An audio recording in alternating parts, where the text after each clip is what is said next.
Então, continuando a aula passada, onde nós falamos acerca de alguns tipos de singularidades, algumas peças especiais, onde no seu interior vai ocorrer perda de carga localizada, nós terminamos aqui na aula passada falando das válvulas de alívio, né? Aquelas válvulas responsáveis por aliviar excessos instantâneos de pressão em situações muito particulares de operação de sistemas hidráulicos de condutos forçados. Nós vimos que essa válvula, quando ocorre uma pressão muito elevada dentro da tubulação, essa pressão da água é suficiente para empurrar esse obturador, contraindo essa mola, permitindo a saída de parte de água de dentro da tubulação, dessa maneira aliviando a pressão interna.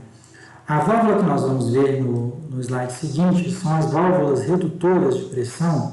São válvulas que também têm esse papel de reduzirem a pressão a jusante do ponto onde ela é instalada, né? Então, ela reduz a pressão do escoamento a jusante do ponto onde essa válvula é instalada, mas sem lançar água em jatos para fora da tubulação, como a válvula de alívio fazia. Então, a válvula redutora de pressão ela propicia uma queda de pressão do escoamento, mas ela não elimina a água de dentro do escoamento. O princípio é muito parecido ali com o princípio da válvula de alívio também.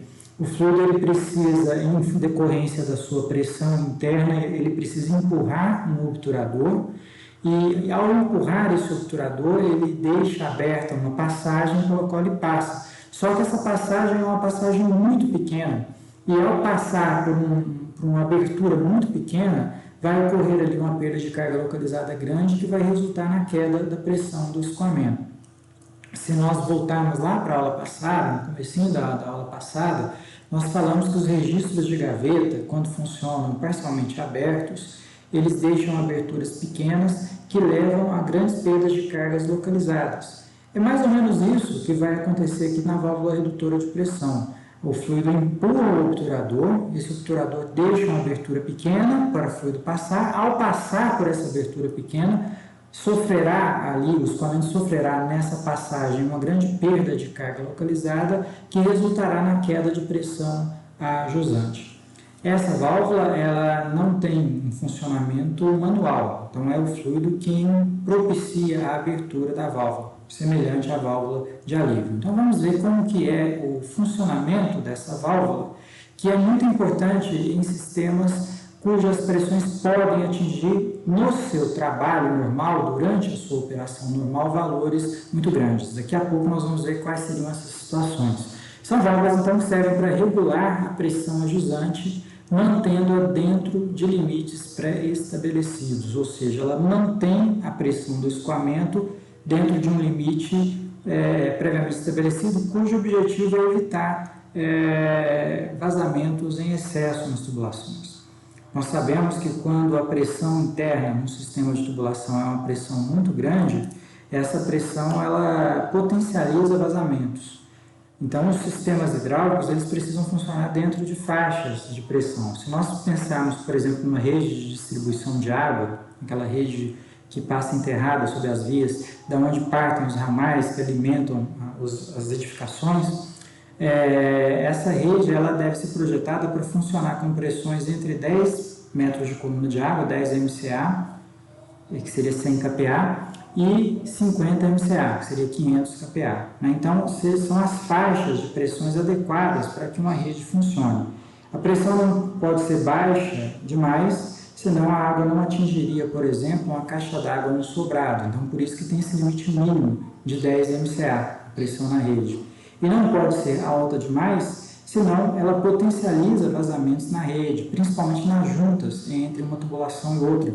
Então, essa pressão ela fica estabelecida no limite máximo de projeto de 50 MCA, 500 kPa, certo? Então, teoricamente, numa rede de distribuição de água, a pressão interna da água nas tubulações deveria estar entre 10 MCA e 50 MCA. A gente pode estender essa análise também em sistemas prediais. principalmente nas colunas de distribuição de água, aquelas colunas que partem lá do reservatório superior, da caixa d'água situada na parte de cima do prédio e que vêm descendo, distribuindo água para os diversos andares, né? São colunas verticais que partem então lá da caixa d'água do reservatório superior e vêm descendo, distribuindo água para os amais inferiores. Prédios muito altos, é possível que essa diferença de altura entre a caixa d'água, que fica lá em cima, com os andares mais inferiores, os andares mais baixos, essa diferença de altura ela pode superar 40 metros, gerando pressões acima de 40 MCA. Com pressões acima de 40 MCA, há um estímulo a vazamentos nas instalações prediais. Então, não é bom que a pressão fique tão elevada assim, no caso de instalações prediais, acima de 40 MCA. E aí, nesse caso, é preciso que, nesses locais onde as pressões seriam muito elevadas, como no caso das redes, acima de 50 MCA, como no caso das instalações prediais, nas colunas verticais de água, acima de 40 MCA, seria interessante colocar ali um sistema que quebrasse um pouco da pressão, reduzindo a pressão ajusante desse sistema. Esse sistema é justamente a válvula redutora de pressão. Vamos ver esses casos aqui então, pessoal.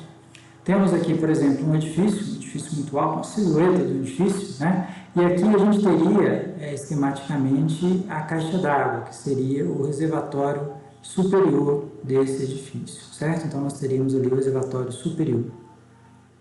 A partir desse reservatório superior, partem diversas colunas de água verticais que alimentam as edificações. Se nós fizermos aqui um esquema desse reservatório superior, ele seria algo mais ou menos assim. A gente teria aqui a caixa d'água, vamos colocar aqui a caixa d'água.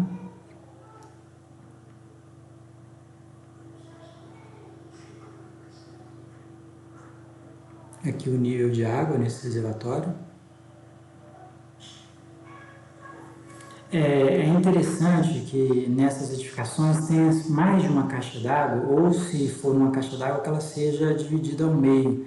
Então é interessante que haja pelo menos uma divisão ao meio para efeito de manutenção. Então quando essa parte da caixa d'água vai ser lavada, por exemplo, isso não interrompa o fornecimento de água para a edificação, ainda exista água no outro compartimento. Tá? Lógico que para lavar a caixa d'água você precisa esvaziar, mas você esvazia o primeiro compartimento, limpa esse primeiro compartimento, depois você esvazia o segundo compartimento enquanto você enche aquele que terminou de ser limpo, certo? Então é muito importante que haja ou duas caixas d'água ou que haja uma divisão dentro da caixa d'água para efeito de manutenção, para não interromper o fornecimento de água, certo, pessoal? Então esse seria o exemplo ali do reservatório superior situado na parte de cima das edificações.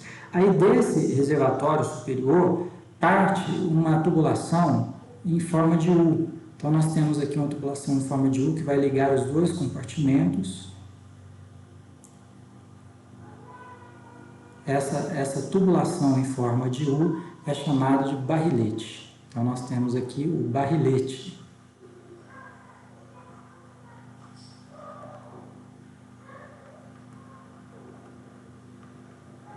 Barrilete do reservatório. E a partir do barrilete partem uma série de tubulações que descem verticalmente ao longo da edificação, certo? Então aqui nós temos uma coluna vertical, aqui uma outra coluna vertical.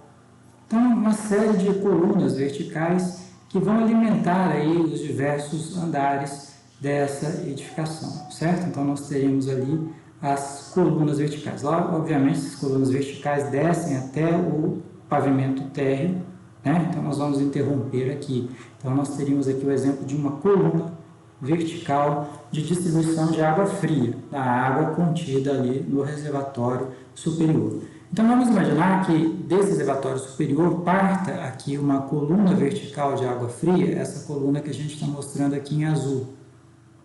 E como esse prédio aqui é muito alto, vai chegar em determinado ponto, por exemplo, nesse ponto aqui, ó, onde a diferença de altura em relação ao reservatório superior, ela vai superar ali 40 metros de altura, tá? Então, ó, nós temos aqui uma diferença já em torno de 40 metros de altura, esse desnível vertical.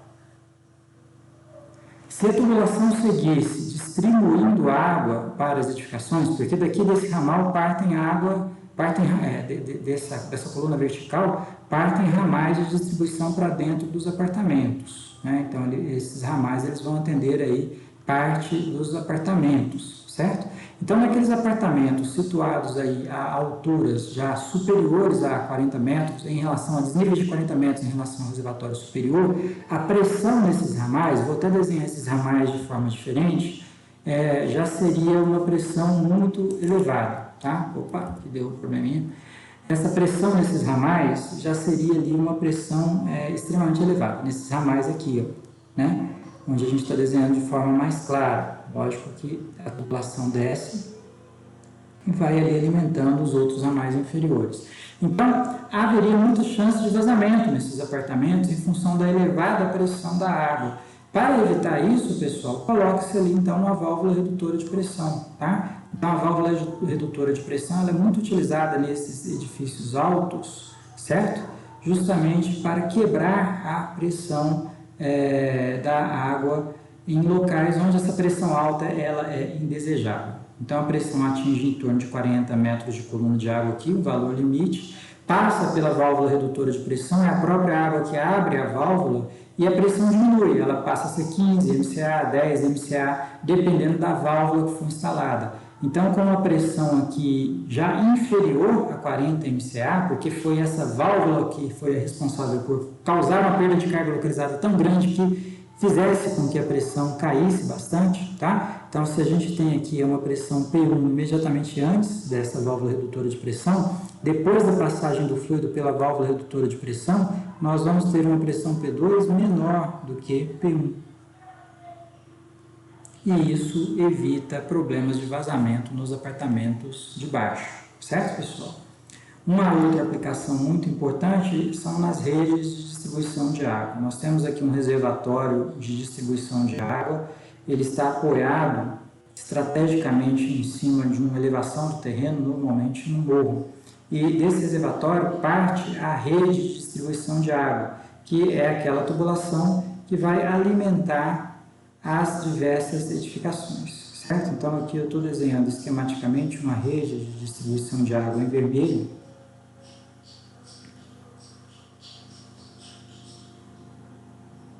E ela passa sobre as vias e vai alimentar ali as edificações. É importante que esse reservatório ele seja colocado em um local elevado, na parte mais alta do terreno ou em cima de um determinado morro, em localidades que têm morros, né? Justamente para pressurizar a rede. Nós acabamos de falar que as redes de distribuição de água elas precisam funcionar dentro de faixas de pressão pré-estabelecidas, que variam de 10 MCA a 50 MCA. Se as pressões ficarem menores que 10 MCA, há muita chance da água da rede não chegar a atingir a caixa d'água de um sobrado ou de um prédio de 3 andares. Mas se a pressão ficar acima de 50 MCA, há grandes chances de ocorrerem vazamentos na rede de distribuição. O problema é que esses vazamentos eles são difíceis de detectar porque as tubulações são enterradas. Então, quando se descobre que tem um vazamento, esse vazamento já está acontecendo há muito tempo e há um grande desperdício de água tratada, né, pessoal? Então, infelizmente, muita água que é tratada, ela é desperdiçada fisicamente nas redes de distribuição de água por vazamentos. Estima-se que no Brasil haja aí uma perda de água por vazamentos na rede que varia entre 20% e 50%. Imagina, 50% da água tratada sendo perdida por vazamentos na rede. A água tratada custa caro, custa dinheiro tratar água,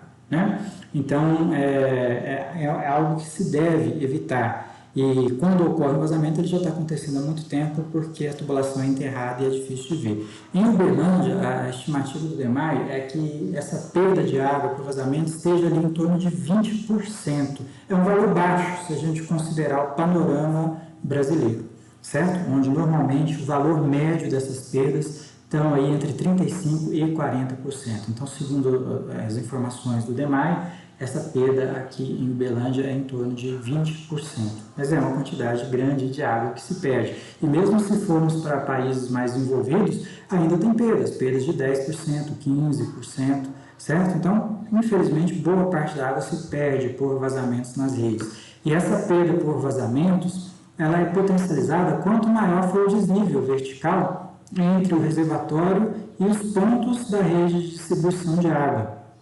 Isso é muito mais evidente em algumas cidades mais montanhosas, com relevos mais acidentados, principalmente se a gente pensar aquelas cidades do sul de Minas, né? Aquelas cidades muito montanhosas e onde há já desníveis naturais praticamente maiores do que 50 metros. Né? Quem já foi, por exemplo, em Ouro Preto sabe disso, né? Sabe que há muitas ladeiras e que os desníveis verticais são muito grandes nessas localidades. Então vamos imaginar aqui um esquema como esse, onde a gente teria aqui a parte mais alta do morro, onde foi colocado ali o reservatório.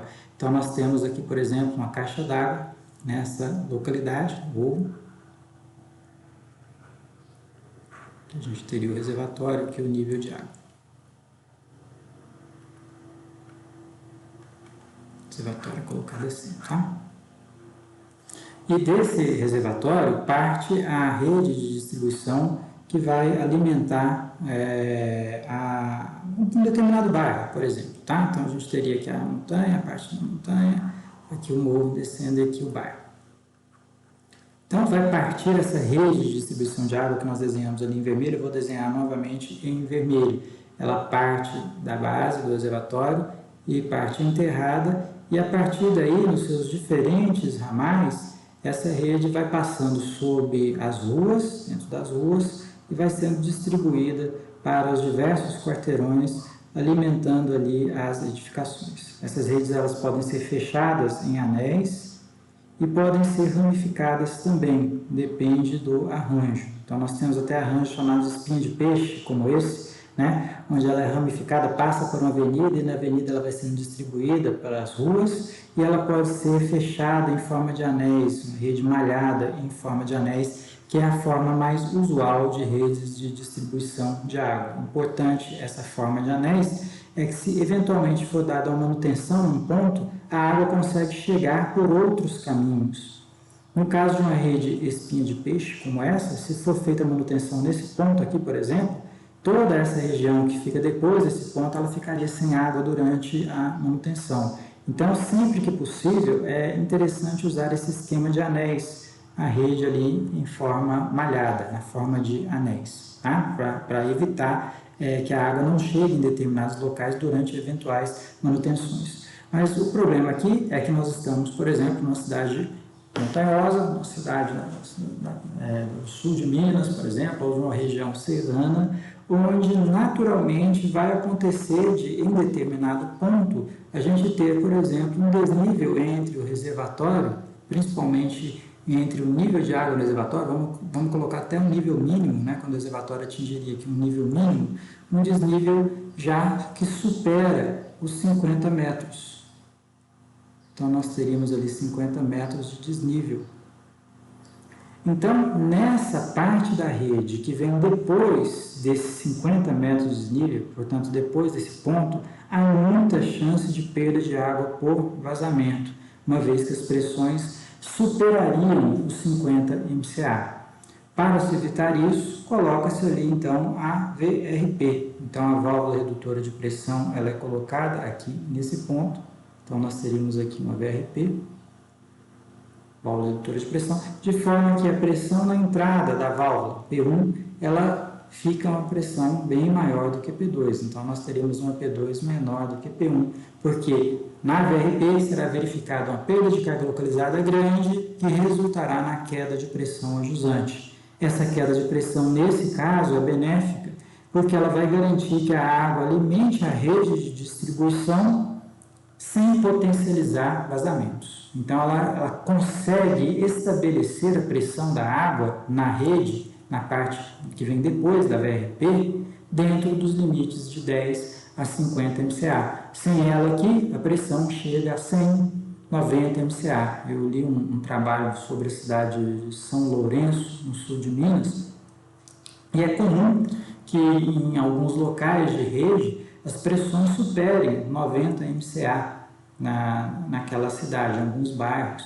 e, obviamente, isso resulta em boias de caixa d'água que estouram, resulta em vazamentos nas redes. Então, isso causa uma série de problemas. Por que a pressão supera os 90 MCA? Por causa do desnível, é uma região montanhosa. Então, é uma região que carece de muita instalação de VRPs. O relevo não ajuda nesse caso, certo, pessoal? Entenderam qual é o papel da válvula redutora de pressão? Bom, então quem produz a abertura da válvula é o próprio fluido. Vamos ver como que isso acontece. Aqui a gente tem uma VRP. Veja que do lado de fora ela também indica o sentido de escoamento. Tem uma setinha aqui, ó, que indica o sentido de escoamento, que mostra como essa válvula deve ser instalada, para ela não ser instalada ao contrário.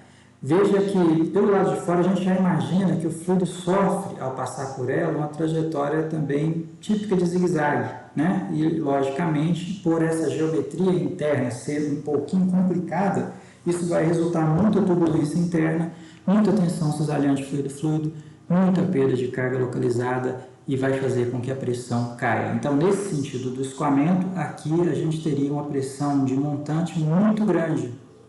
Ao passar pela VRP, a pressão do escoamento P2 ela fica menor do que a pressão de montante, porque aqui será verificada uma grande perda de carga localizada que resultará na queda dessa pressão. É só a gente aplicar, por exemplo, a equação de Bernoulli entre duas seções transversais. Se nós pegarmos aqui uma seção transversal 1, essa seção transversal na entrada da válvula, tá? E pegarmos aqui uma seção transversal 2, a seção transversal na saída da válvula, no final da válvula, se aplicarmos a equação de Bernoulli, a equação fica assim, ó, P1 sobre gama, mais V1 ao quadrado sobre 2G, mais Z1, seria a carga potencial, né? É igual a P2 sobre gama, agora já estamos na seção 2, depois da válvula, mais V2 ao quadrado sobre 2G, mais E2, mais a perda de carga verificada entre as seções 1 e 2. A perda de carga verificada entre as seções 1 e 2 é a perda de carga localizada verificada na VRP, na válvula redutora de pressão, certo? Então, se nós analisarmos aqui a equação de Bernoulli, nós vamos ver que, como as seções 1 e 2 têm o mesmo diâmetro, as velocidades são iguais e as cargas cinéticas serão iguais. Como a válvula é instalada num eixo horizontal, normalmente ela é instalada em eixos horizontais, o Z1 é igual a Z2, certo?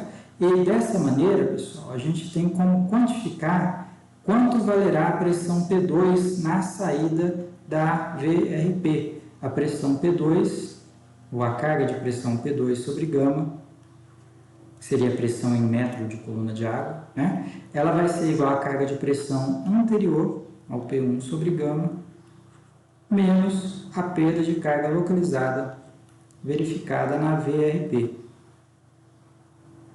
Como essa perda de carga localizada verificada na VRP é grande, porque o fluido precisa empurrar um obturador, comprimir uma mola para passar uma abertura bem pequenininha. Então, isso vai gerar uma perda de carga localizada grande. Como essa perda de carga localizada vai ser grande, a queda de pressão vai ser grande. Então, P2 vai ficar bem menor do que P1. Então, esse é o princípio físico ali de funcionamento da VRP. Vamos ver como que ela é internamente. Aqui nós temos um exemplo onde o escoamento vem aqui da direita para a esquerda, certo? Então, o escoamento vem aqui da direita para a esquerda. Ao entrar em contato com esse obturador, ele tem pressão, então ele tem aqui uma pressão P1, pressão grande, dentro da tubulação. Obviamente, essa pressão vai estar aqui dentro da tubulação, tá? A pressão dentro da tubulação ali, a pressão no interior da tubulação.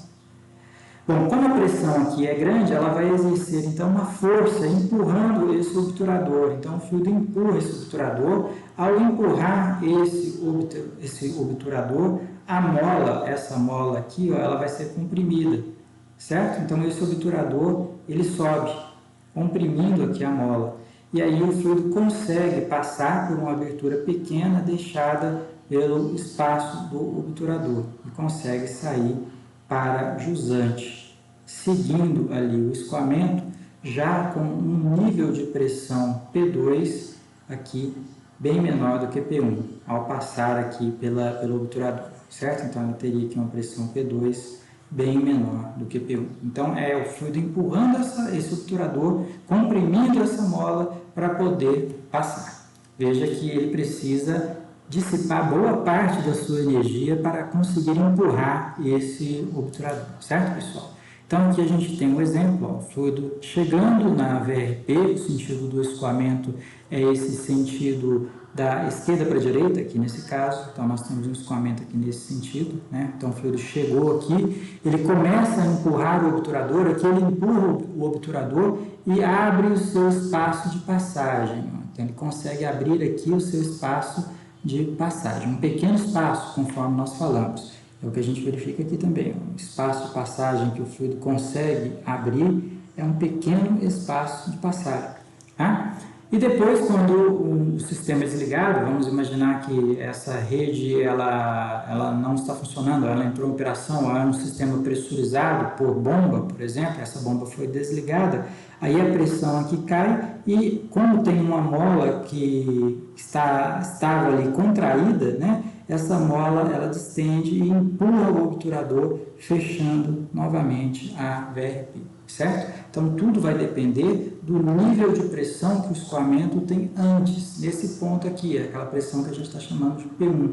Se a pressão nesse ponto, essa pressão P1 é grande, o fluido consegue empurrar o obturador e passa pela VRP. Vamos ver esse filminho aqui, que ele vai mostrar o funcionamento desse sistema aí, que a gente mostrou com essas imagens sequenciais.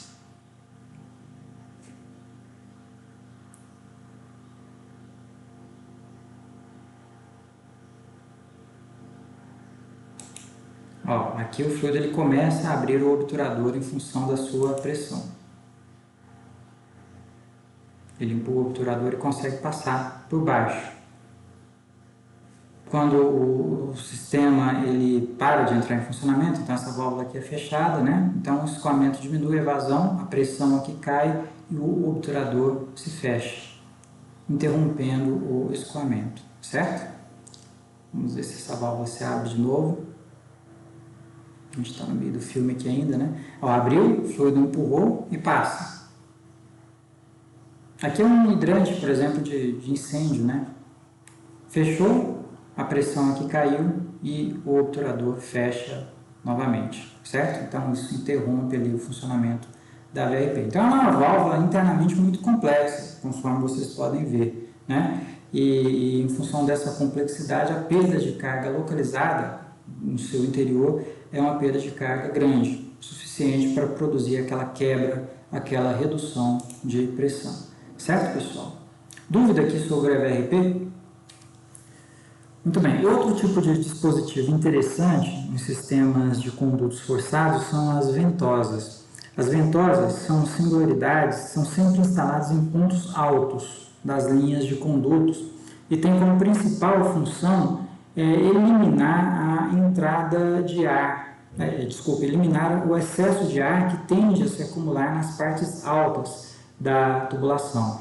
Esse ar pode ser ar que entrou dentro do tubo ou pode ser o próprio líquido, por exemplo,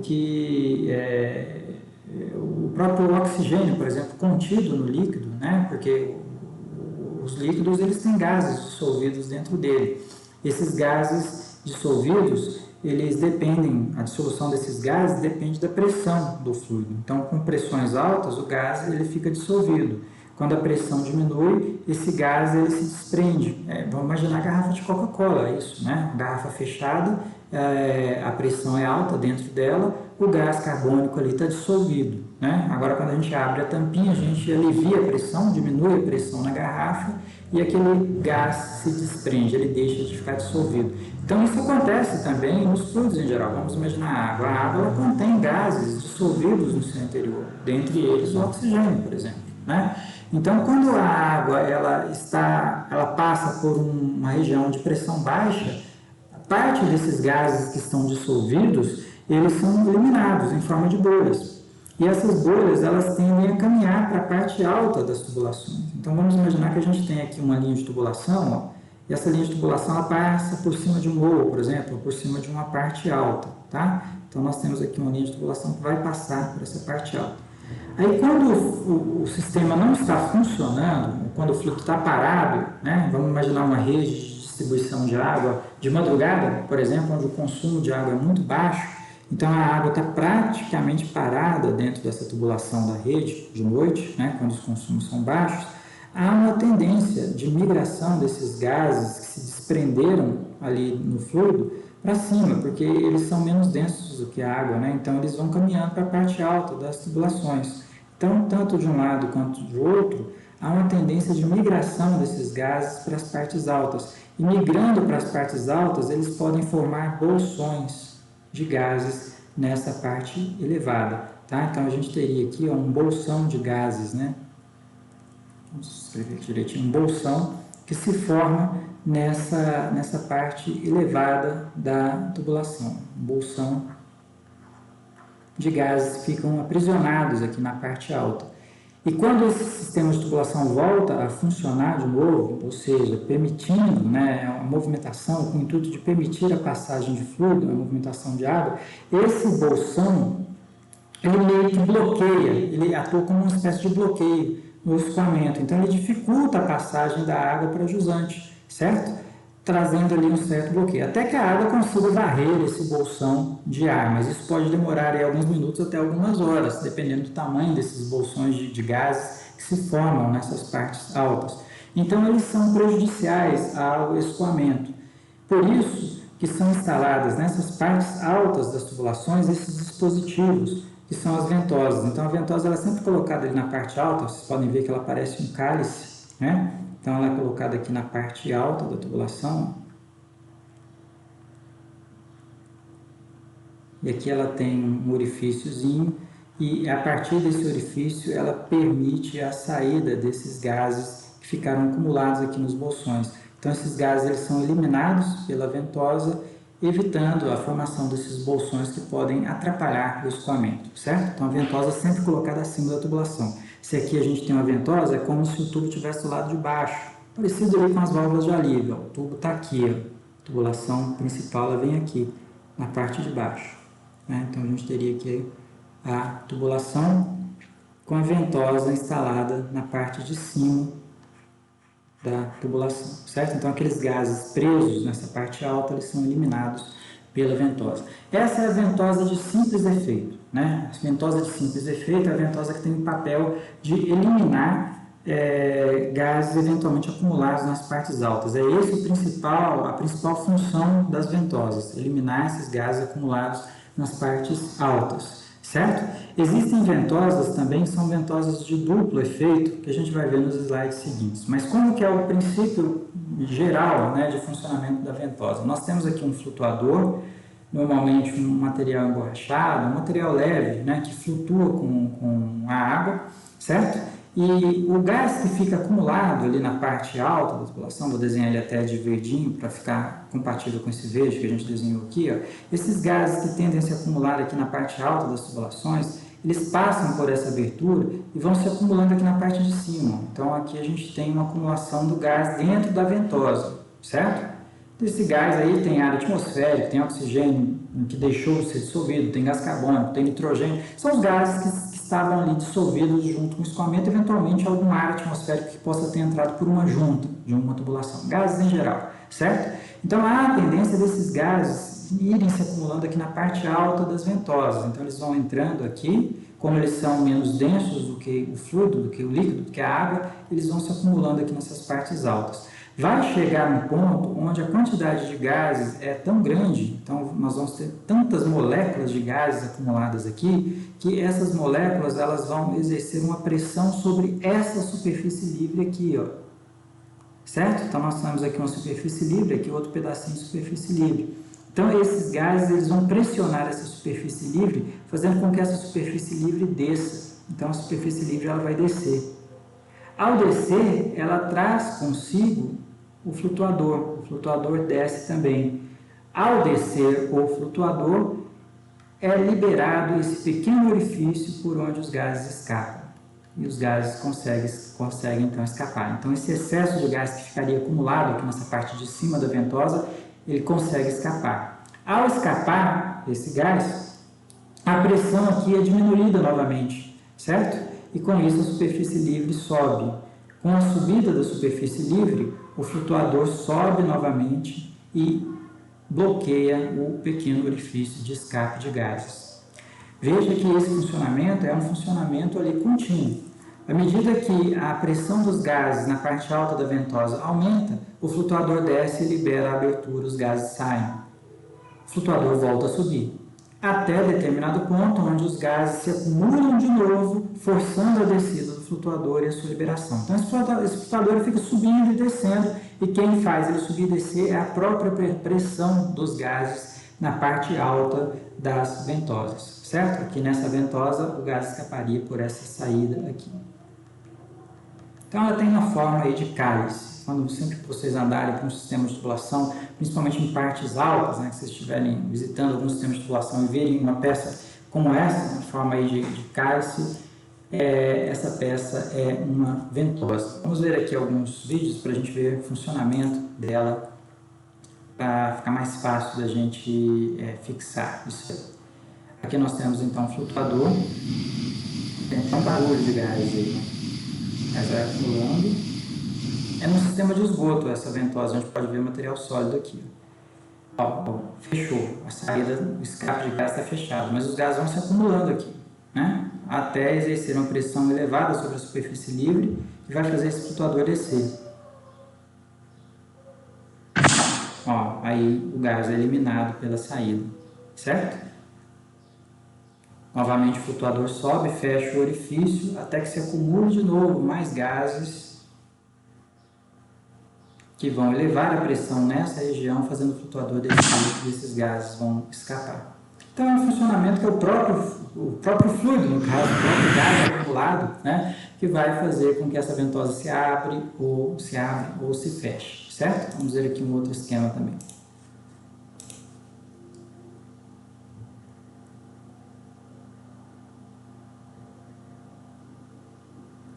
Aqui é uma parte alta da tubulação, a tubulação está em processo de preenchimento, preencheu a ventosa, fechou o orifício. Os gases começam a se acumular, a ventosa desce e os gases são liberados pelo orifício na parte externa.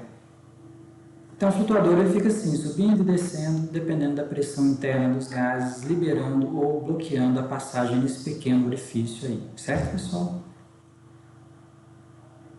É um dispositivo interessante, né? Bem interessante e útil, principalmente quando as linhas de tubulação passam por partes altas do terreno, certo? Existem também as ventosas que têm duplo efeito. Essas ventosas, além de terem o efeito normal da ventosa, o efeito principal, que é liberar o excesso de gases acumulados na parte alta dos tubos, das linhas de tubulação, ela tem um efeito também, que seria o efeito secundário, né? De permitir, eventualmente, também a entrada de ar atmosférico para dentro da tubulação. Então, elas permitem a saída do ar acumulado e, em situações muito particulares, também permitem a entrada de ar atmosférico. Essa situação particular, onde às vezes é necessário permitir a entrada de ar atmosférico, ocorre durante esvaziamento de tubulações, onde esse esvaziamento, se for muito brusco, pode levar a quedas muito elevadas de pressão, a ponto da tubulação ser esmagada pela própria pressão negativa no seu interior. Seria algo mais ou menos assim. Vamos abrir esse bloco de anotações, talvez fique mais fácil a gente apresentar isso. Então, pessoal, vamos imaginar o seguinte, a gente tem ali uma linha de tubulações. Aqui está a linha de tubulação, ela vai passar por um ponto alto e tem aqui a passagem por um ponto baixo. No ponto alto, a gente tem ali instalado uma ventosa de duplo efeito, seria esse cálice duplo, né? Um cálice um pouquinho maior aqui, um cálice duplo, com dois dispositivos, certo? Na parte baixa das linhas de tubulação, normalmente são instalados registros para permitirem a descarga da tubulação, certo? Principalmente quando é necessário, às vezes, fazer a troca de tubulação. Então, vamos imaginar que esse trecho de tubulação, vou até dar um destaque aqui nessa região, esse trecho de tubulação aqui, ele precisa ser trocado. tá? Então vamos imaginar que a gente precisa trocar um certo trecho de tubulação, porque está velho demais ou porque está tendo um vazamento muito grande, né? Vamos imaginar que seja um trecho que precisa ser trocado. Lógico que para trocar esse trecho é preciso esvaziar a tubulação. Esvaziar essa tubulação é a partir do acionamento de uma válvula de descarga, que é como se fosse um registro de gaveta, né? Então nós temos aqui uma válvula de descarga.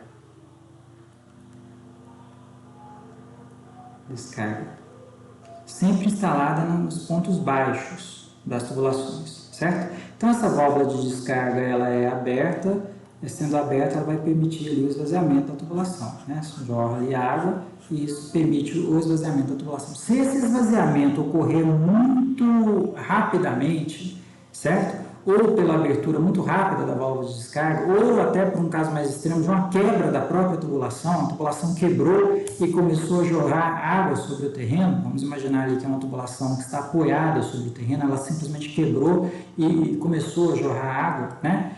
Há uma migração muito rápida do fluido em direção a essa zona baixa. Com essa migração muito rápida do fluido em direção à zona baixa, é possível que a pressão aqui nessas partes altas possam ficar negativas. Então é possível acontecer isso, que a pressão aqui nas partes altas das tubulações fiquem negativas se a migração de água em direção às partes mais baixas for muito rápida, certo? Isso ocorre normalmente então nessas operações de manutenção, onde é preciso esvaziar a tubulação. Se essa pressão negativa for negativa demais, e agora nós vamos fazer ali até uma seção transversal do nosso tubo, né? Imagina que aqui a gente tem a nossa seção transversal do tubo.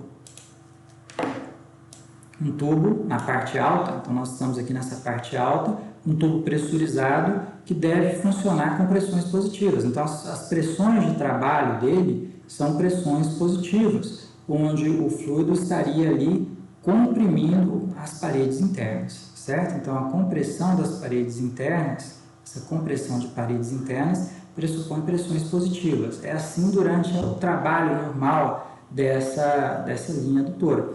Mas se por acaso nessa região a pressão cair muito, né? Então a pressão vai cair muito, a ponto de ficar muito menor do que zero, muito negativa, o que pode acontecer é isso, essa tubulação ela é esmagada pela pressão atmosférica do lado de fora. Então nós temos aqui um colapso da tubulação, colapso do tubo nesse setor, porque a pressão atmosférica, a pressão do ar atmosférico do lado de fora é muito maior do que a pressão interna dentro da tubulação. Então, essa tubulação ela entra em colapso. Nessa situação, ou para evitar esse tipo de situação, está ali a ventosa de duplo efeito, que vai permitir capturar parte do ar atmosférico e injetar esse ar atmosférico dentro da tubulação. Quando ela consegue injetar esse ar dentro da tubulação, ela garante que pelo menos a menor pressão seja igual a zero, ou seja, pressão igual à atmosférica. E com a pressão atmosférica, esse colapso ele não acontece. Certo, pessoal? Então, a tubulação ela mantém a sua integridade interna, porque a ventosa de duplo efeito lançou o ar atmosférico para dentro do tubo, durante essa situação muito particular de esvaziamento rápido da tubulação. Lançando o ar atmosférico para dentro, ela garante que a pressão seja no mínimo igual a zero. Sendo igual a zero, não há colapso da tubulação, a tubulação não é esmagada. Certo? Então, essa situação muito particular seria a situação onde há necessidade de capturar o ar atmosférico e lançar esse ar atmosférico para dentro da tubulação. Vamos ver como que a ventosa de duplo efeito ela consegue fazer isso. Ela tem dois compartimentos, conforme a gente pode ver. O compartimento normal do flutuador, por onde há a eliminação do excesso de gases. Então, esse compartimento aqui da direita, ele seria um compartimento como se fosse da ventosa de simples efeito. Mas a grande diferença entre as duas é esse bojo do segundo lado, o lado aqui da esquerda, que permite uma maior descida do flutuador em relação à situação da direita, onde o flutuador não desce muito.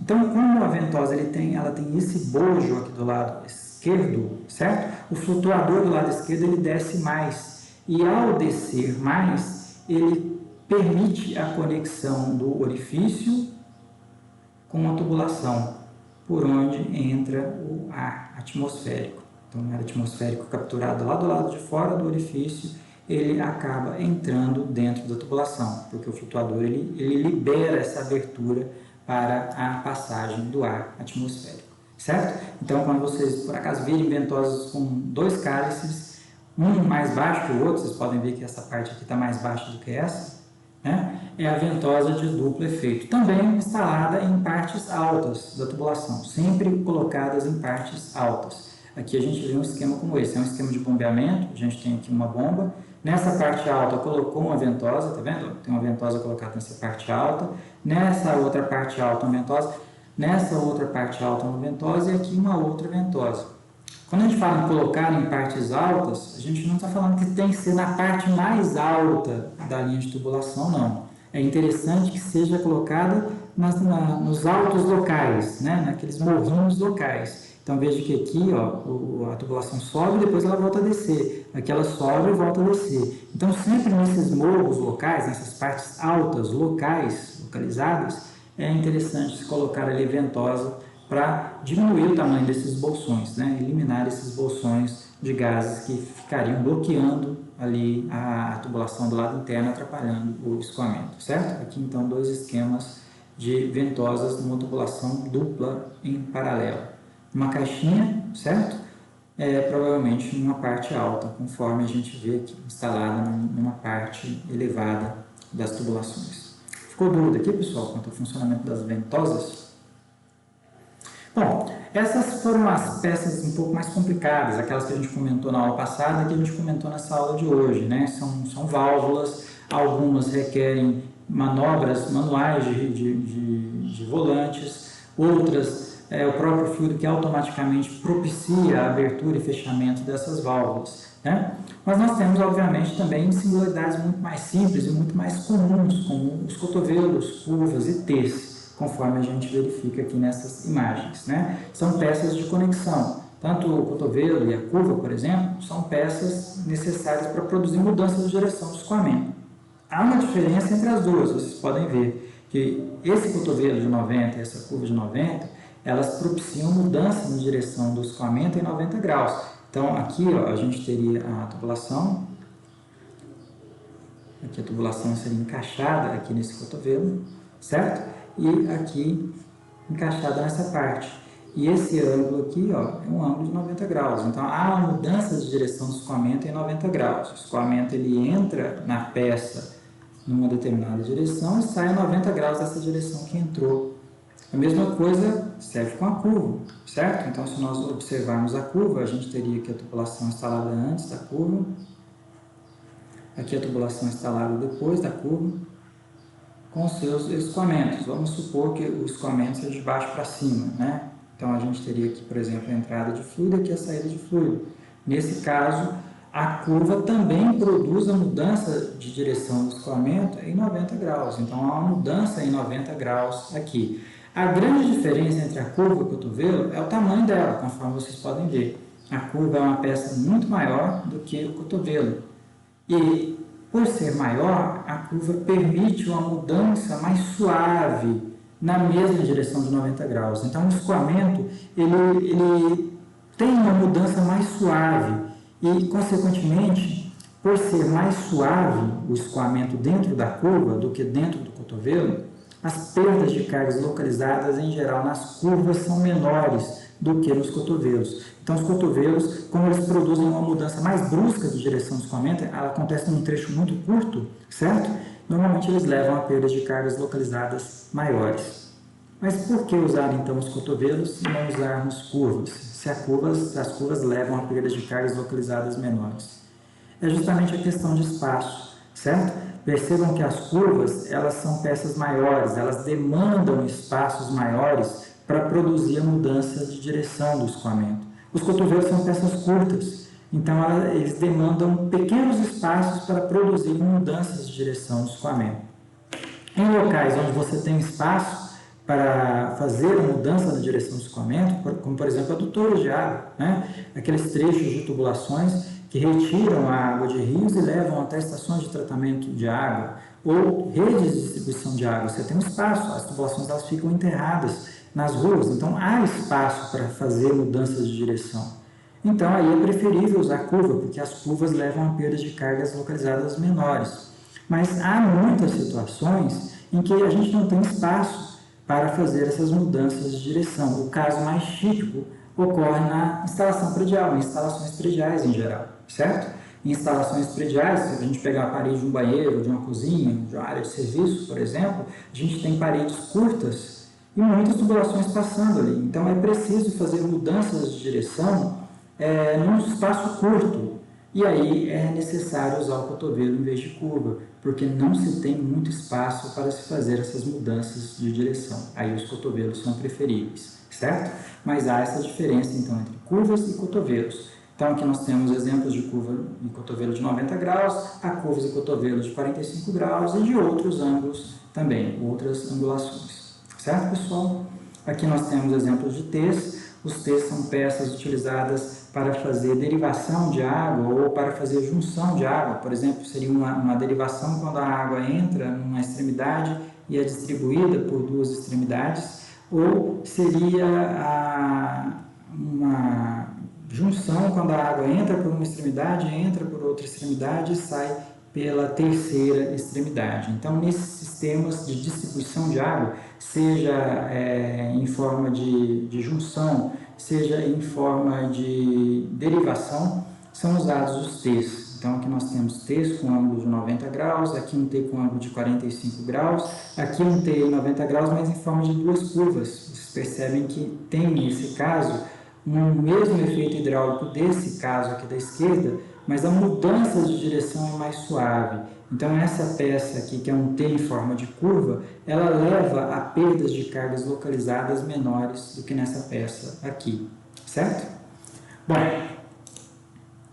em função disso, nós vamos agora aprender a finalmente calcular essa perda de carga localizada verificada nas singularidades. Aqui, por exemplo, nós temos uma válvula, algo parecido com um registro de gaveta, certo? Vamos imaginar que nesse nosso escoamento, a gente tem um escoamento que vem aqui, ó, da esquerda para a direita. Então, o fluido ele vem nesse sentido, da esquerda para a direita,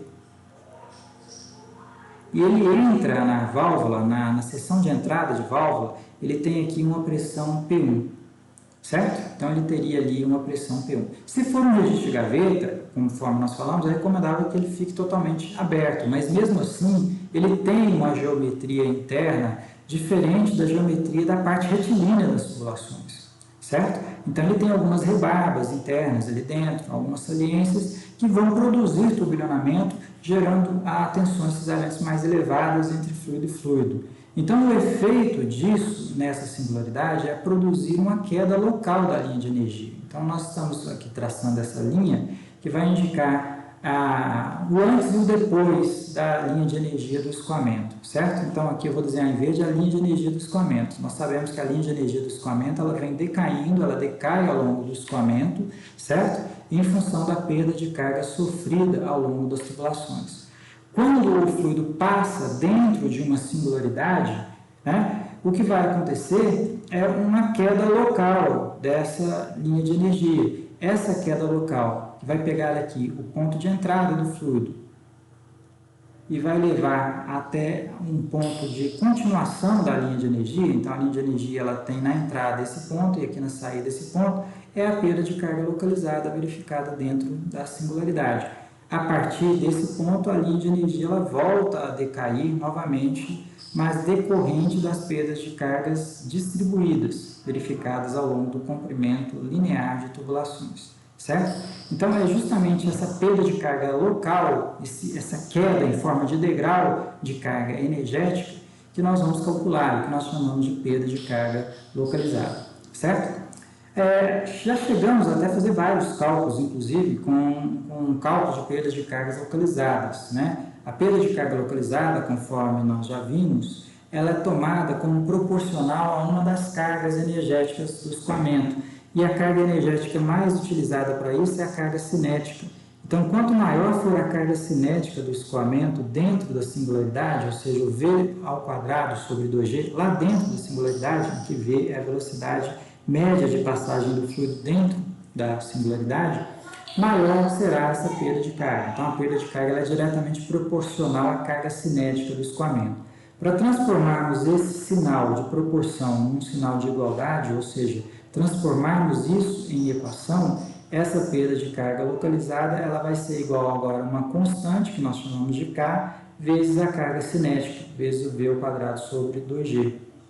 E dessa forma a gente consegue computar a perda de carga localizada, certo? Então essa perda de carga localizada ela é calculada de uma forma até muito simples, né? Multiplicando a carga cinética do escoamento, mas do escoamento médio dentro da singularidade, então aqui é a velocidade média dentro da singularidade, por uma constante, um coeficiente K, que é conhecido como coeficiente de perda de carga localizada. Coeficiente de perda de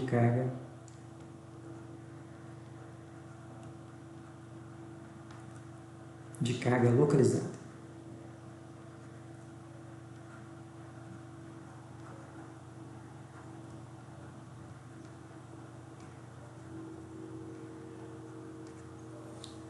Bom, esse coeficiente de perda de carga localizada ele vai depender fundamentalmente do diâmetro, da geometria interna da singularidade, certo? Aquelas singularidades que têm uma geometria interna muito complexa, normalmente produzem mais turbilhonamento, levando a mais tensões cisalhantes entre fluido e fluido.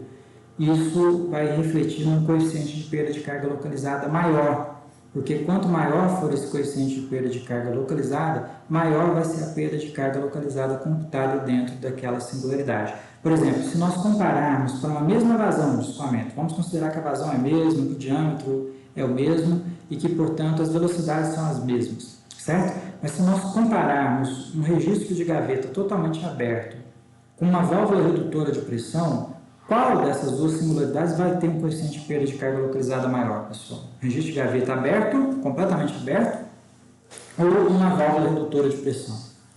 Logicamente, a válvula redutora de pressão ela vai ter um coeficiente de perda de carga localizada muito maior, porque o fluido precisa forçar a abertura do obturador, comprimir uma mola para conseguir passar numa abertura muito pequena.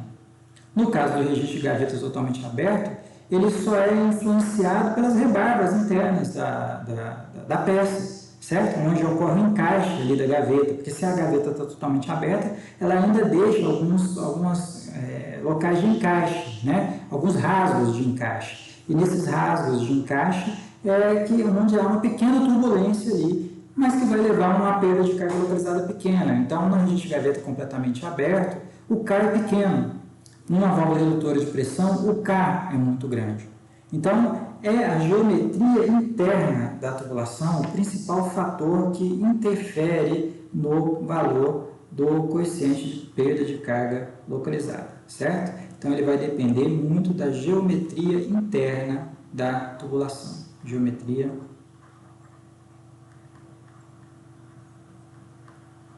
obviamente da geometria interna, né?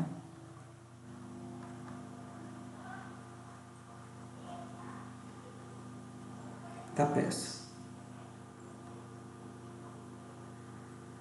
Esse é o fator primordial, né? Ou nós podemos até escrever isso aqui do tipo de peça, né? Uma VRP, uma válvula de gaveta, uma válvula de globo, né? Então, dependendo do tipo da peça. Do tipo de peça que a gente vai considerar, que a gente tem na linha de escoamento, certo? De uma forma secundária, o K ele vai depender também do material, porque, veja bem, a perda de carga localizada ela é a perda de carga causada dentro da singularidade. Dentro da singularidade, nós teremos tensões cisalhantes entre fluido e fluido e tensões cisalhantes entre fluido e parede. As tensões cisalhantes entre fluido e parede dependem do material, de que é feita a tubulação, se esse material é mais ou menos rugoso, por exemplo. Certo? Mas o principal agente causador da perda de carga localizada é o cisalhamento fluido-fluido. Por isso que a geometria interna da peça é o fator primordial.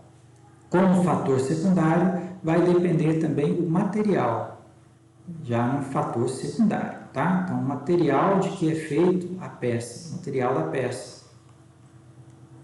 E isso é refletido basicamente na rugosidade, né? Rugosidade desse material. Mas esse seria um fator de menor importância quando comparado ali com a geometria interna da peça. Tanto que normalmente esses valores de K são valores tabelados, são valores que foram obtidos em laboratório.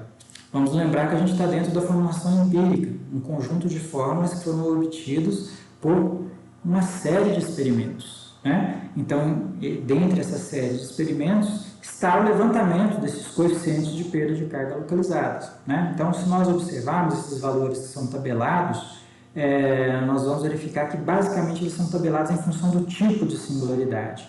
Alguns são também tabelados em função do tipo de singularidade e do material de que é feito, se é ferro fundido, se é PVC, etc. Tá? Mas o fator primordial vai ser sempre o tipo de peça, que vai determinar a sua geometria interna, que vai determinar se a perda de carga localizada vai ser grande ou pequena. Certo, pessoal? Bom, então aqui a gente verifica algumas dessas tabelas disponíveis na literatura para coeficiente de perda de carga localizada para diferentes singularidades, alargamento gradual, vocais, com portas abertas, curvas de raio longo, curvas de raio curto. Então nós temos ali o crivo, né? Redução gradual, os T's, os diversos tipos de T's, depois a gente vai comentar melhor sobre esses tipos de T's, as válvulas de pé, né? Registros de globo, registro de gaveta. Então, uma série de singularidades das quais nós comentamos, curva de 45, cotovelo de 45. Né? Então, percebam que cada singularidade, cada tipo de singularidade vai ter ali um coeficiente de perda de carga localizada diferente. Se nós observarmos, por exemplo, curvas e cotovelos, uma curva de 45 graus, por exemplo, né? Só tomar como exemplo esse tipo de peça, ele tem um K de 0,20. O cotovelo de 45 tem um K de 0,40. Poxa, ambos produzem mudanças de direção do escoamento em 45 graus, mas a curva produz uma mudança mais suave. Produzindo uma mudança mais suave, ela leva a uma perda de carga localizada menor, o que é refletido no seu K menor do que no K do cotovelo. Certo?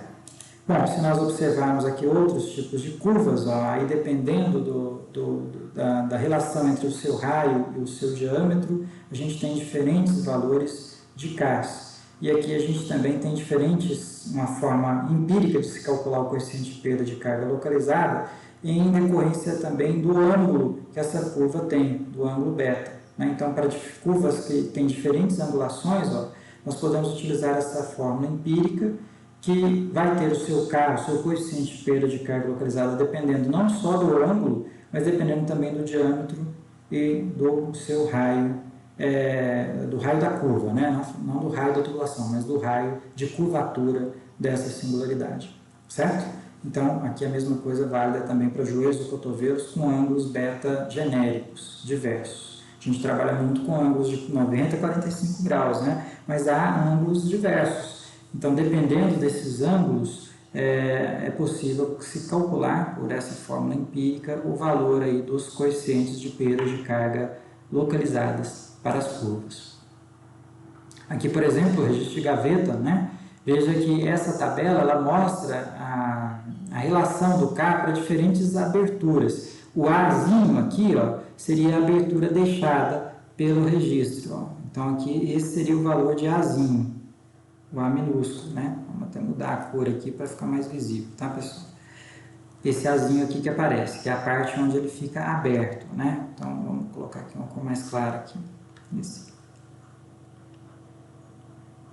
Esse seria o Azinho, né? E o que nós chamamos de D é o diâmetro, né? O diâmetro interno da singularidade. Então, a gente teria aqui o diâmetro D, o diâmetro do registro de gaveta.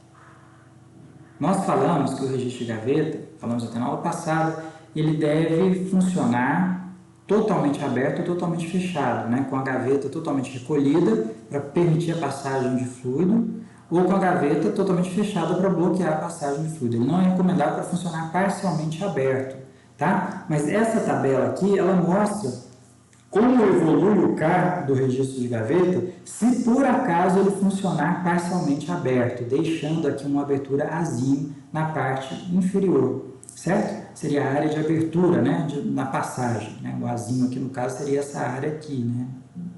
Fica melhor definida, é uma área de abertura de passagem, essa aqui.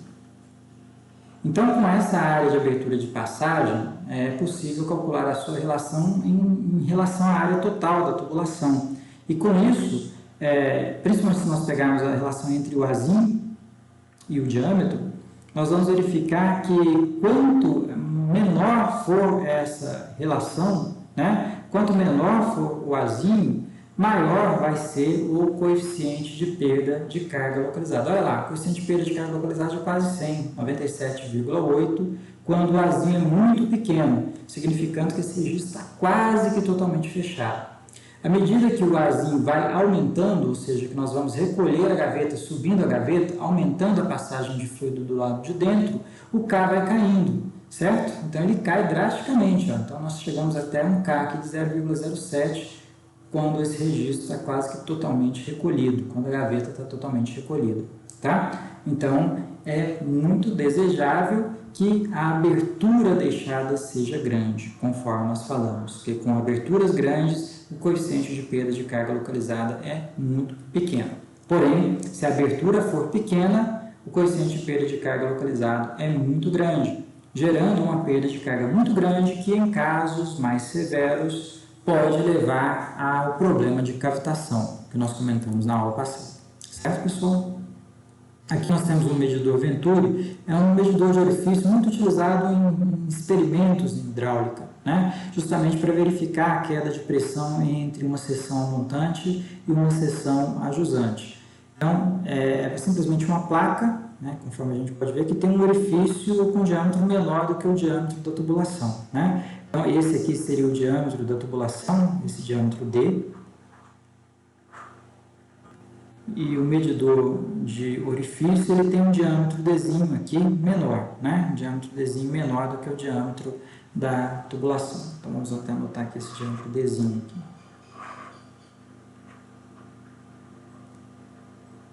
Então, percebam que ao passar por esse orifício, por essa placa de orifício, surge muito turbulionamento, principalmente ajusante da passagem do fluido. E nessas regiões onde as velocidades são muito diferentes, a gente tem tensões cisalhantes altas entre fluido e fluido. Veja que aqui a gente tem uma velocidade alta, certo?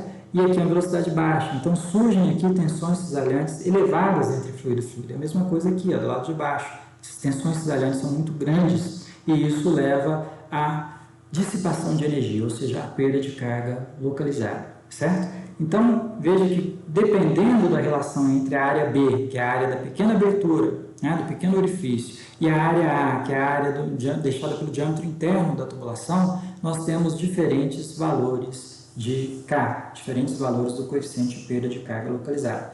Em suma, quanto menor for a abertura da placa de orifício, maior será o K, maior será a perda de carga localizada. E isso vai refletir numa queda de pressão, certo? Se aqui a gente tem uma pressão P1, lá a gente vai ter uma pressão P2 menor do que a pressão P1, em decorrência da grande perda de carga localizada verificada nesse sistema, certo? Então, para essa placa de orifício, nós temos aí diferentes valores do seu coeficiente de perda de carga localizada.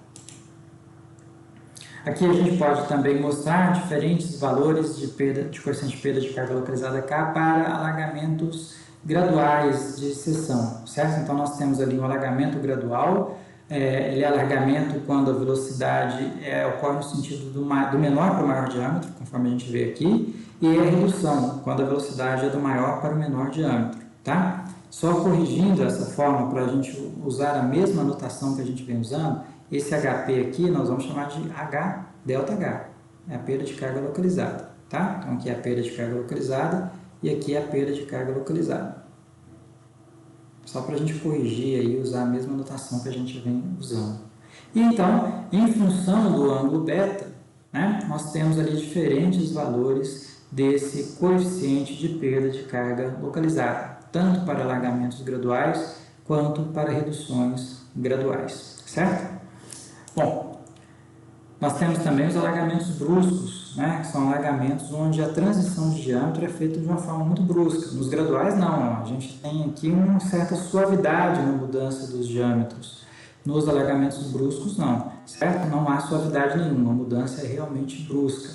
Então, eles têm diferentes coeficientes de perdas de cargas localizadas, dependendo da relação entre a área antes e a área depois da singularidade. Tá? Então, só corrigindo aqui a nossa notação, em vez de HP, nós vamos chamar isso aqui de ΔHL, coeficiente de perda de carga localizada, tanto num caso quanto no outro.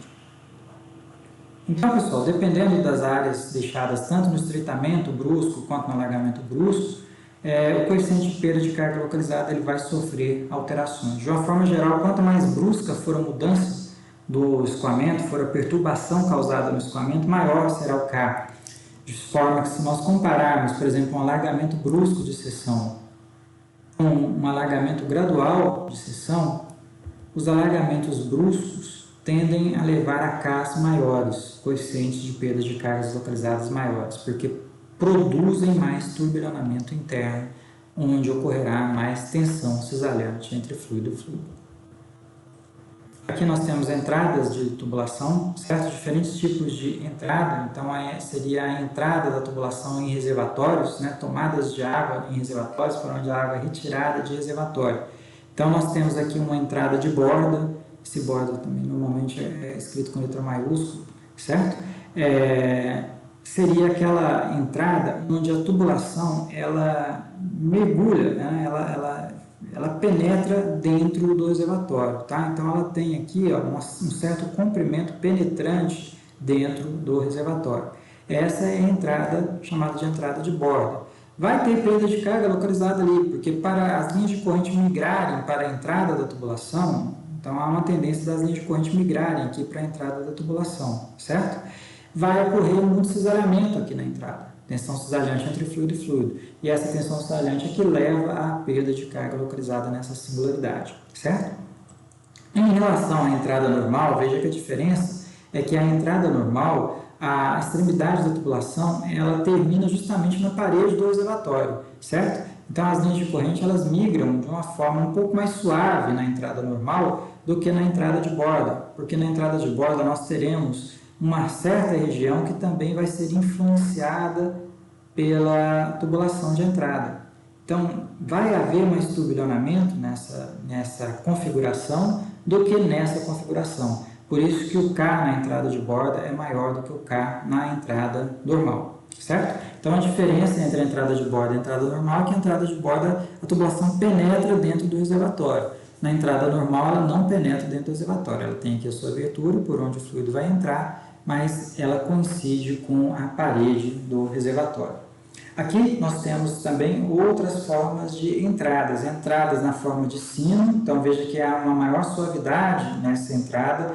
Essa maior suavidade ela resulta numa convergência mais suave das linhas de corrente na entrada dessa tubulação, gerando menores tensões cisalhantes. E vai ser esse tipo de configuração em forma de campânula ou boca de sino, né? Onde o coeficiente de perda de carga localizada vai ter o seu menor valor. Aqui, com uma redução um pouquinho mais brusco do que o sino, né? O K já tem um valor um pouquinho maior, mas menor do que na entrada normal, por exemplo. Tá? Então, dependendo dos tipos de configurações de entrada, nós teremos aí diferentes valores de coeficientes de perda de carga localizada. Tá tranquilo até aqui, pessoal? Bom, vamos seguir. Nós vamos falar também das saídas de canalização. As saídas de canalização são singularidades, então, por onde o fluido é despejado dentro dos reservatórios. E aqui nós temos dois tipos de saída, conforme a gente pode ver nessa imagem, certo? Aqui uma saída que nós vamos chamar de saída afogada, porque percebam que o fluido é injetado dentro do reservatório, mas no local onde o nível de água no reservatório está mais alto do que o nível de água na tubulação de saída, certo? Então, nesses casos, o fluido é injetado em forma de um jato interno. Então, ele é lançado aqui para dentro da tubulação em forma de jato interno. E nesse jato interno surgem tensões cisalhantes na região principal do jato e na região externa do jato, fora do escoamento, certo? Então, fora do escoamento principal do jato, né? Então, há muita tensão cisalhante aqui, ó, nessa região, entre a parte interna do jato e a parte externa do jato, certo? E com isso a perda de carga localizada vai ser grande nesse tipo de configuração, tá? Então é preciso considerar também a perda de carga localizada, considerar ali os coeficientes K de perda de carga localizada nesse tipo de configuração. Do outro lado, nós temos as saídas em forma de jato livre, tá? Então nós temos aqui uma saída em forma de jato livre. Por que o jato livre? Porque o jato ele é lançado na atmosfera, certo? Então a gente percebe que o jato ele é lançado no ar atmosférico, por isso ele é chamado de jato livre. Aqui não, esse jato, vamos até anotar, na configuração anterior, nós temos aqui ó, um jato interno, tá? Então aqui na saída afogada, o fluido ele é lançado no reservatório em forma de jato interno.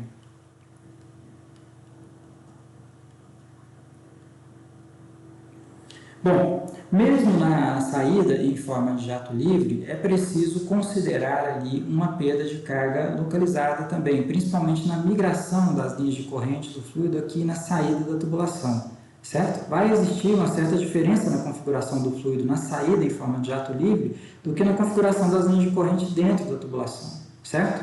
Então, essa diferença na configuração, uma vez que há a necessidade de se curvar, né, das linhas de corrente se curvarem para serem lançados na atmosfera em forma de jato livre, isso vai gerar ali também tensão cisalhante entre fluido e fluido. Mas a gente percebe que é um K um pouco menor do que o K nas saídas afogadas, né? Então, a saída em jato livre, ela leva a coeficientes de perda de cargas localizadas um pouquinho menores do que na saída afogada, certo? Então, aqui a gente teria o jato livre, é aquele jato lançado diretamente na atmosfera,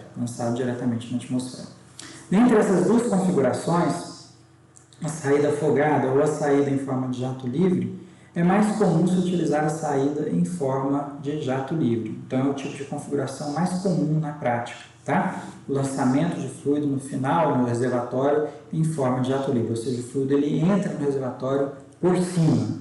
Normalmente, ele não entra por baixo, como a gente verifica aqui na saída afogada. Dúvida aqui, pessoal? Podemos seguir? Bom, então nós vimos que é relativamente simples calcular-se ali a perda de carga localizada, né? Vai depender então da identificação do tipo de singularidade, então nós vamos ver que tipo de peça que nós temos ao longo de uma linha de tubulações. Vamos consultar em tabela os valores do seu coeficiente de perda de carga localizada e aplicar pontualmente esses cálculos de perda de carga localizada, KV ao quadrado sobre 2G, e adicionar isso à perda de carga distribuída, que é aquela verificada nos trechos lineares de tubulação, certo? Isso vai ficar mais claro quando a gente for resolver exercícios. Então, o método que utiliza o coeficiente de perda de carga localizada é um método relativamente simples, mas não é o único método para se calcular esse tipo de perda de carga pontual, verificada nas singularidades especiais do escoamento. Existe um segundo método que é também muito usado, que é o chamado método de comprimentos equivalentes. O método de comprimentos equivalentes. O comprimento equivalente SL é Q, o comprimento equivalente. Então, o que esse método faz? Né? Qual é o princípio dele? Ele transforma a singularidade, pelo menos virtualmente, né, em termos de cálculo, ele transforma aquela singularidade num comprimento linear de tubulação que vai ter a mesma perda de carga dessa singularidade. Por exemplo, imaginando esse registro aqui, ó, ele vai ter, pelo método tradicional, o método que utiliza o K, uma perda de carga localizada calculada dessa maneira, KV ao quadrado sobre 2G. Certo? Então, essa é a perda de carga localizada calculada aqui nessa singularidade, onde vê a velocidade média do escoamento na passagem ali dentro dessa singularidade. O que o comprimento, o método de comprimentos equivalentes faz? Ele substitui virtualmente essa singularidade por um trecho de tubulação que vai ter a mesma perda de carga verificada nessa singularidade. Esse trecho de tubulação é o chamado comprimento equivalente, certo? Então, esse trecho aqui é o comprimento equivalente dessa singularidade. Comprimento equivalente dessa singularidade. Ou seja, vamos lá, a perda de carga que é verificada ao longo desse comprimento vai ser a mesma perda de carga verificada dentro dessa singularidade, certo?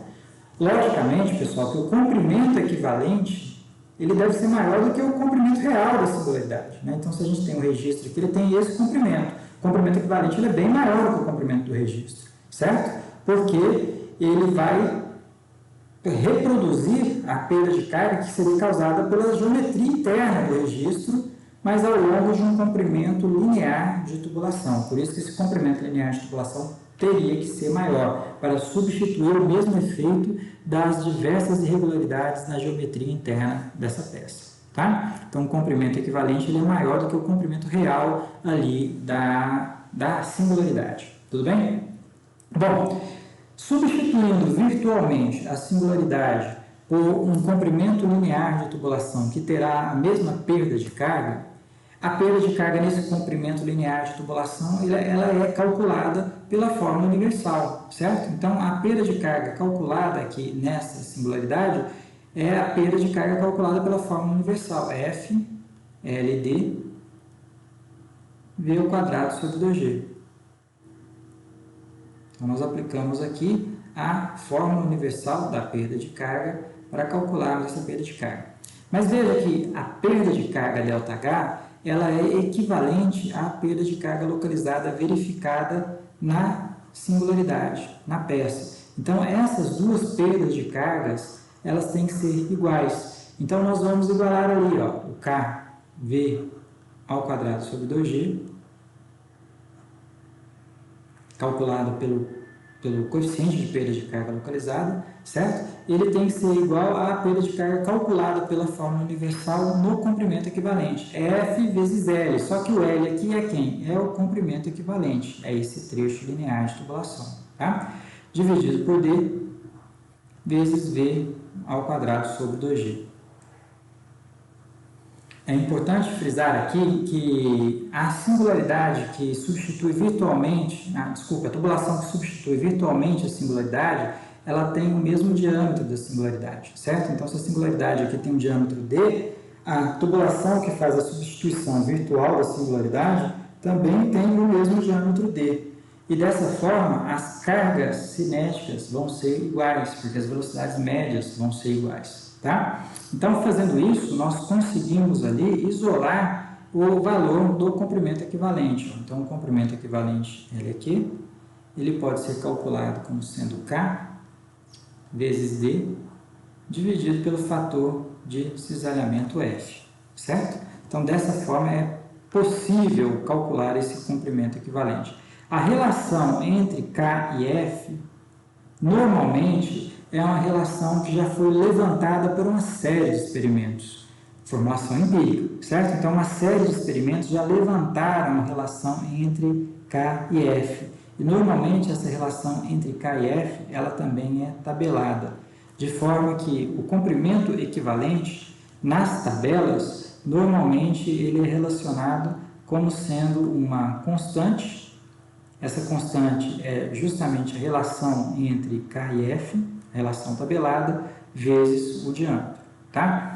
Então, quando a gente consulta uma tabela de comprimentos equivalentes, a gente vai ver assim, o comprimento equivalente do registro de gaveta totalmente aberto por exemplo, 2 vezes o diâmetro dele, 8 vezes o diâmetro, né? Aí depende muito da singularidade. Eu só estou chutando aqui valores, daqui a pouco a gente vai ver direitinho na tabela quais são esses comprimentos equivalentes, tá? Então, ele é sempre relacionado assim, ó, a quantidade de vezes o diâmetro da peça, tá? Então, como que nós vamos fazer cálculos de perda de carga localizada usando comprimentos equivalentes? A gente entra na tabela da singularidade, temos aqui uma curva de 90 graus. Vamos na tabela, curva de 90 graus. Na tabela, a gente extrai o valor do comprimento equivalente dessa curva de 90 graus e a gente entra na fórmula universal e calcula a perda de carga correspondente a esse comprimento equivalente, certo? A perda de carga correspondente a esse comprimento equivalente é a perda de carga localizada verificada dentro daquela singularidade, né? Então, assim, é uma forma, talvez a gente pode pensar um pouco mais indireta de se calcular aí, a perda de carga localizada, mas ela não tem muita dificuldade matemática também não, né? É uma forma também rápida de fazer o cálculo dessa perda de carga localizada. O que a gente tem que ter em mente também é que o cálculo pelo comprimento equivalente e o cálculo pela forma tradicional, que é a forma aqui que usa o coeficiente de perda de carga localizada, essa forma tradicional aqui, eles não vão levar exatamente aos mesmos valores de perda de carga. Há diferenças. Então, se a gente usa o comprimento equivalente e usa o método tradicional, vai dar diferença no valor da perda de carga localizada calculada por ambos os métodos. Mas essas diferenças, quando são somadas ao longo de uma extensão de tubulação, que às vezes tem metros ou quilômetros de extensão, com várias singularidades instaladas, quando a gente vai somando as perdas de cargas verificadas nessas diversas singularidades, a diferença final ela não fica tão grande. Então, o balanço final ele não vai dar tanta diferença assim. De forma que ambos os métodos são métodos bons, são métodos consagrados para se calcular a perda de carga localizada. Tá? Não vou dizer que tem aqui um método melhor do que o outro, que o método tradicional, KV ao quadrado sobre 2G, é melhor do que o método de comprimentos equivalentes. Não há um método melhor do que o outro. A gente vai calcular aí, dependendo da conveniência, da disponibilidade de tabelas de K, de tabelas com comprimentos equivalentes. Mas todos esses métodos são métodos bons e consagrados para se estimar aí as perdas de cargas localizadas. Dúvida aqui, pessoal? Bom, então, resumindo, nós temos aqui um exemplo de uma linha de tubulações com algumas singularidades. Veja que aqui nós temos ali, então, uma válvula de retenção. Na realidade, o escoamento ele vem de baixo para cima, né? Mas nós temos aqui, então, uma válvula de pé, um cotovelo de 90 graus, um registro de gaveta, ou válvula de gaveta, um cotovelo de 90 graus e uma válvula de retenção, certo? Então, nós temos ali 1, 2, 3, 4, 5 singularidades. Como que nós vamos fazer aí? É calcular o comprimento equivalente dessas 5 singularidades, certo? Então, aqui nós temos o comprimento equivalente, por exemplo, da primeira singularidade, da válvula de retenção, né? E aqui o comprimento equivalente da segunda singularidade, né, do registro de gaveta, e assim por diante. Então, nós vamos verificar quais são as singularidades presentes ao longo daquele trecho que nós vamos estudar, se esse trecho tem 100 metros, se ele tem 1 quilômetro, então nós vamos verificar quais são as singularidades presentes naquele trecho, certo? E vamos calcular ali, obter os comprimentos equivalentes dessas singularidades. Por exemplo, aqui são duas curvas, né? Podemos observar, são dois cotovelos iguais, ó, dois cotovelos de 90 graus. Então, o comprimento equivalente ele pode ser calculado como sendo duas vezes, porque eles têm o mesmo diâmetro, eles são exatamente iguais, né? Então, duas vezes o comprimento equivalente, por exemplo, 5, né? Que é o comprimento equivalente ali das curvas, tá? Então, nós podemos também multiplicar esses comprimentos equivalentes. Aqui, finalmente, a tabela com esses comprimentos equivalentes, aquela tabela que mostra aquela constante que eu falei para vocês, né? Aquela constante que multiplica ali o diâmetro da tubulação, tá? Então, por exemplo, o alargamento gradual, o comprimento equivalente dele é 12 vezes o diâmetro. Mas o alargamento gradual ele tem dois diâmetros, né? Ele tem o diâmetro de entrada e o diâmetro de saída. Essa peça, especificamente, é uma peça que produz mudanças de diâmetro, né? Então, tem o diâmetro de entrada e o diâmetro de saída. Certo? Então, o alargamento gradual significa que o fluido entra no diâmetro menor e sai no diâmetro maior. Qual é o diâmetro que nós vamos considerar aqui para esse tipo de peça? Normalmente, é aquele que leva a uma perda de carga maior. Então, normalmente, nesses casos de peças que têm mudanças de diâmetro, que propiciam mudanças de diâmetro, a gente utiliza o maior diâmetro para computar o comprimento equivalente, certo? Agora, nas curvas, não. As curvas, elas não propiciam mudanças de diâmetro, né? Então, ela é 30 vezes o diâmetro interno daquela singularidade, tá? A entrada normal, o comprimento equivalente, é 17 vezes o diâmetro interno da entrada. No de borda, veja que a perda de carga localizada é maior. Então, o comprimento equivalente é 35 vezes o diâmetro daquela tubulação que faz a entrada. Certo, pessoal? E assim por diante. Dessa maneira, a gente consegue obter aí os comprimentos equivalentes de várias singularidades. Tá? Veja aqui o caso da válvula de retenção, por exemplo. A válvula de retenção é aquela válvula que é aquela portinhola, né? O fluido precisa abrir a portinha para passar, né? Então, para abrir a portinha, para conseguir passar, o fluido despende energia, ele gasta energia nessa abertura, o que leva a um comprimento equivalente grande. Olha a válvula de pé com crivo. Nós temos o crivo que faz o gradeamento e a válvula de pé que funciona como uma válvula de retenção. O comprimento equivalente é altíssimo, 250 vezes o diâmetro, que vai levar a uma grande perda de carga localizada, certo, pessoal?